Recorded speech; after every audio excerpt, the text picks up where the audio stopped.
గోదారి కిట్టయ్య. ఈడికి ఎగసెక్కాలు బాగా ఎక్కువ.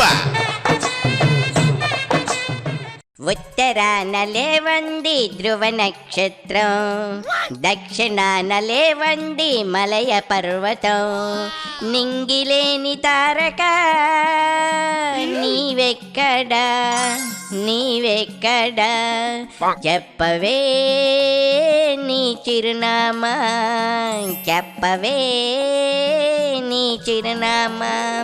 ఉత్తరాన లేవండి ధ్రువ నక్షత్రం, దక్షిణాన లేవండి మలయ పర్వతం. చుక్క పాప నడిగాను వెన్నెలమ్మ ఏదని, పిల్లగాలి నడిగాను పూల కొమ్మ ఏదని, జాన ఉన్న తావునే జాజి మల్లె తావులు, ప్రాణమున్న చోటుకే పరుగులెత్తు ఆశలు, వెతికాయి నీ చిరునామా, వెతికాయి నీ చిరునామా, తెలుపరాదటే ఓ వల్లభనేని వంశీ. మాయో నువ్వు ముదిరిపోయావు. ఈ పాట వల్లభనేని వంశీ కోసం పాడుతున్నానని ఎట్ట గ్రహించావు మాయా, భలేగా అందుకున్నావు. అలాంటప్పుడు సొక్క పాపను అడిగి ఎన్నిలమ్మని అడిగి ప్రయోజనం ఏంట్రా? అడిగితే గిడిగితే కొడాలని అడగాలి, లేదంటే గన్నవరంలో వాకూపు చెయ్యాలి. అయినా మెగాస్టార్ చంటబ్బాయి పాటని ఎట్లాంటి సవటబ్బాయి కోసం పాడటం ఏంటి చెప్పు. సమయానికి అది గుర్తొచ్చింది పాడేచా, అది సరే కాని మాయా వంశీ జాలేదు సరే, మరి కొడాలి కూడా ముఖం చాటేసాడని చెప్పమా. ఓరు ఉప్మా ముఖం అయ్యాల, ముఖం సాటేయక గోటలు ఓడ తీసుకుని రోడ్డు మీద తిరుగుతాడా?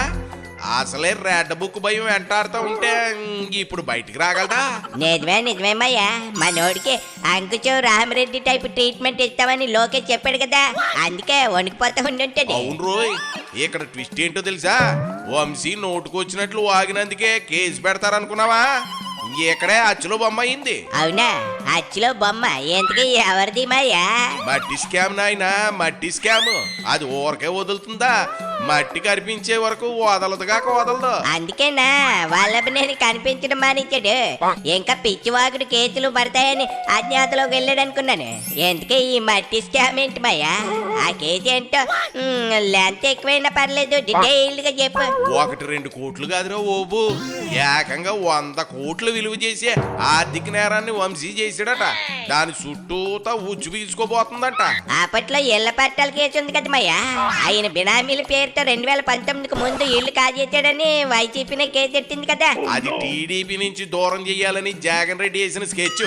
దానికి భయపడిపోయి డేలా పడి చేసేది లేక వైసీపీ జెండా పట్టుకున్నాడు. అక్కడితో ఆగితే బాగుండేది. అసెంబ్లీ సాక్షిగా నిండు సభలో శతవాగుడు వాగి తర్వాత సారీ చెప్పినా దిద్దుకోలేని తప్పు చేసేసాడు. ఇప్పుడు ఫలితం అనుభవిస్తా ఉన్నాడు.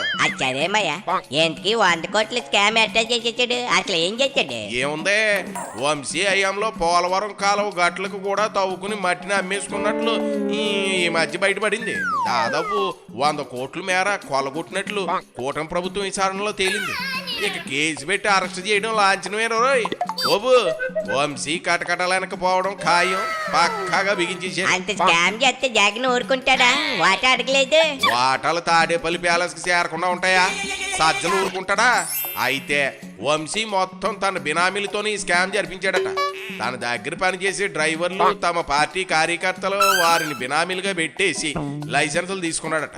అసలు తీసుకున్న లైసెన్సులు ఒక చోట అయితే తవ్వింది మరో చోట అంట. మరి అప్పట్లో అధికారులు ఏం చేస్తున్నట్లు గడ్డి బీకుతున్నారా? అప్పుడు నిద్రపోయారు. ఇప్పుడు కొత్త ప్రభుత్వం బినామీలను అరెస్ట్ చేసి మొత్తం మ్యాటర్ కక్కించేసిందట. ఏం చెప్పారు? అంత వంశీ వల్లే అంత ఆయన చేశాడు అని జరా. అంతేగా మరి, అసలు తాము లైసెన్సులు తీసుకోలేదని ఆధార్ కార్డు జిరాక్స్ వల్లభనేని వంశీ అడిగితే ఇచ్చామని వాళ్ళు చెప్తున్నారు. తమ ఆధార్ కార్డులు పెట్టుకుని వంశీ లైసెన్సులు తెచ్చుకున్నాడని నిజాలుగా కేర్. ఓ కాగల కార్యం వంశీ బినామీలో చేర్చారా? చాలా బాగుంది. అది ఒక అందుకు మంచిదే కదరా. ఓటమి ప్రభుత్వం చేతికి మట్టి అంటకుండా మట్టి స్కామ్ లో వంశీని బొక్కలో దోసేయచ్చు కదా. మరి కొడాలి చూస్తూ ఊరుకుంటాడంటావా? ఊరుకోక ఊరేసుకుంటాడా? కాదు కూడదు అంటే మిత్రుడికి తోడుగా నాని కూడా జైల్లో కూర్చుంటాడు. ఇప్పుడు వంశీ పరిస్థితి ఏంటి భయ్యా? టీడీపీ ఆఫీస్ మీద దాడిలో క్రిమినల్ కేసుతో పాటు ఇదిగో ఈ మట్టి స్కామ్ ఉండే ఉందిగా, ఆర్థిక నేరాలతో పాటు క్రిమినల్ కేసులు అంటే త్వరలోనే జైలుకి వెళ్ళడం ఖాయం. కాదకంచికి మనం ఇంటికి వల్లభనేని శ్రీకృష్ణ జన్మస్థానానికి అంతే అంతే. బాగుంది మాయా ప్రాచ. వంశీతో పాటు నాని కూడా బట్టలు చదువుకునే సమయం ఆసన్నమైంది. రేయ్, నువ్వు ఇంక ఇంటికి వెళ్ళు, లేదంటే నీ పెళ్ళం నీ బట్టలు సర్దేసి బయటికి దోసేసే అవకాశం లేకపోలేదు రోయ్. ఓబు తర్వాత రాజకీయాలు మాట్లాడొచ్చు, ముందు ఇంటి కూడా చూసుకో. అమ్మ బాబాయ్ నేను పోతున్నా మాయో, నీకు దండం.